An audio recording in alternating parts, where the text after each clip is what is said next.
ಕೇಂದ್ರ ವಾರ್ತಾ ಮತ್ತು ಪ್ರಸಾರ ಸಚಿವಾಲಯ ಆಯೋಜಿಸಿರುವ ವೇವ್ಸ್ ಶೃಂಗ ಮುಂಬೈನಲ್ಲಿ ಮೇ 1 ರಿಂದ 4 ರವರೆಗೆ ನಡೆಯಲಿದೆ. ಮನರಂಜನಾ ವಲಯದ ವಿವಿಧ ರಾಜ್ಯಗಳ ಆಸಕ್ತರಿಗೆ, ಸೃಜನಶೀಲರಿಗೆ ಹೊಸ ವೇದಿಕೆ ಒದಗಿಸುವ ಅವಕಾಶ ಇದಾಗಿದ್ದು, ಕರ್ನಾಟಕ ಸೇರಿದಂತೆ ಭಾರತೀಯ ಚಿತ್ರರಂಗದ ಹಲವು ಗಣ್ಯರು ಹಾಗೂ ಪ್ರತಿಭಾವಂತರು ವೇವ್ಸ್ ಶೃಂಗಸಭೆಯಲ್ಲಿ ಭಾಗಿಯಾಗಲಿದ್ದಾರೆ.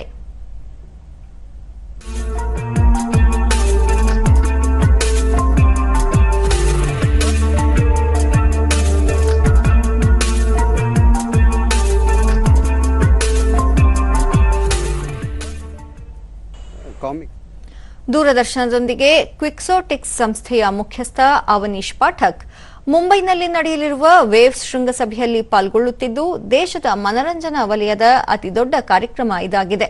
ಅನಿಮೇಷನ್, ಗ್ರಾಫಿಕ್ಸ್, ಚಿತ್ರ ತಯಾರಿಕೆ ಸೇರಿದಂತೆ ವಿವಿಧ ವಿಭಾಗಗಳಲ್ಲಿ ವಿಪುಲ ಅವಕಾಶಗಳಿದ್ದು, ಪ್ರಧಾನಿ ನರೇಂದ್ರ ಮೋದಿ ಅವರ ಆಶಯದಂತೆ ಈ ಶೃಂಗ ನಡೆಯುತ್ತಿದ್ದು, ಆಸಕ್ತರು ಭಾಗವಹಿಸಬಹುದಾಗಿದೆ ಎಂದರು. ಇದು backed by government of India, Narendra Modi ಅವರಿಂದ ಆಗ್ತಾ ಇದೆ. ಇದು ಒಳ್ಳೆ ವಿಷನ್. ಇದರದ ಫಸ್ಟ್ ಸೀರೀಸ್ ಅಂತ ಅನ್ಬೋದು. ಈ ವರ್ಷದ ಮೇನಲ್ಲಿ ಆಗ್ತಾ ಇರೋದು. ಝೀಬೋ ಅನಿಮೇಷನ್ ಸ್ಟುಡಿಯೋಸ್ನ ಕಂಪ್ಯೂಟರ್ ಗ್ರಾಫಿಕ್ಸ್ ಮೇಲ್ವಿಚಾರಕ ರಕ್ಷಿತ್ ಹೊಸಕೋಟೆ ಅಂತಾರಾಷ್ಟ್ರೀಯ ಮಟ್ಟದಲ್ಲಿ ಗಮನ ಸೆಳೆಯಲಿರುವ ವಿಶ್ವ ಧ್ವನಿ, ದೃಶ್ಯ ಮತ್ತು ಮನರಂಜನಾ ಶೃಂಗಸಭೆಯನ್ನು ಆಯೋಜಿಸಿರುವುದು ಅಭಿನಂದನಾರ್ಹ. ಸೃಜನಶೀಲರು, ಕಥೆಗಾರರು, ಕಥೆ ನಿರೂಪಣೆ ಮಾಡುವವರು ಸೇರಿದಂತೆ ಆಸಕ್ತರಿಗೆ ಉತ್ತಮ ವೇದಿಕೆ ಇದಾಗಲಿದೆ ಎಂದು ತಿಳಿಸಿದರು. ಅವರನ್ನ ಮೀಟ್ ಮಾಡಿ ಅವ್ರ ಮುಂದೆ ನಿಮ್ಮ ಕಂಟೆಂಟ್ನ ತೋರಿಸುವಂಥ ಒಂದು ಅವಕಾಶ ಇದೆ ಇದರಲ್ಲಿ.